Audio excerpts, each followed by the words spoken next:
ఇక్కడ హాస్పిటల్కి వచ్చిన ఫీలింగ్ ఉండదు, సొంత ఏదో అక్క దగ్గరికి వచ్చిన ఫీలింగ్ అనిపిస్తుంది. హలో అండి, మేము రాజ్ కుమార్ కుమారి. మేము మా యొక్క రిలేటివ్స్ హాస్పిటల్ రెఫర్ చేస్తే ప్రశాంతి మేడం దగ్గర చూపించుకోవడానికి రావడం జరిగింది.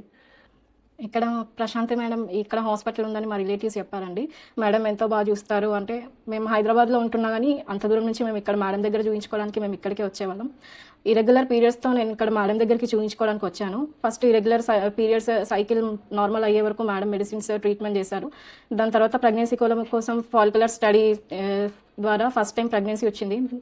3rd మంత్లో బేబీ హార్ట్ బీట్ లేదనేసి అబార్ట్ అయింది. అప్పుడు కూడా మేడం ఎంతో ధైర్యపరిచారు. ఇంట్లో సొంత వాళ్ళు ఎలా అయితే మనల్ని ఓదారుస్తారో మేడం కూడా ఏం కాదు, నెక్స్ట్ టైం మళ్ళీ అవుతుంది, మంచిగా రెగ్యులర్గా ఫాలోఅప్కి రావాలి హాస్పిటల్కి అని మేడం చెప్పారు. ఎంతో బాగా చూసుకున్నారు మేడం.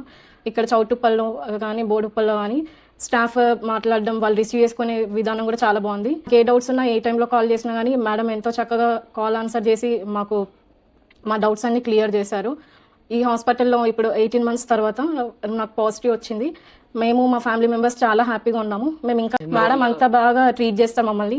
నేను హైదరాబాద్లోనే ఉంటాను, చాలా హాస్పిటల్స్ చూసాను కానీ ఇట్లా ఇంత బాగా కమ్యూనికేట్ చేసే వాళ్ళని నేను చూడలేదు. అందుకే అంత దూరం నుంచి కూడా మేము ఇక్కడ చౌటుప్పల్కి కానీ బోడుప్పల్కి కానీ వెళ్ళి చూపించుకుంటాం. Thank you.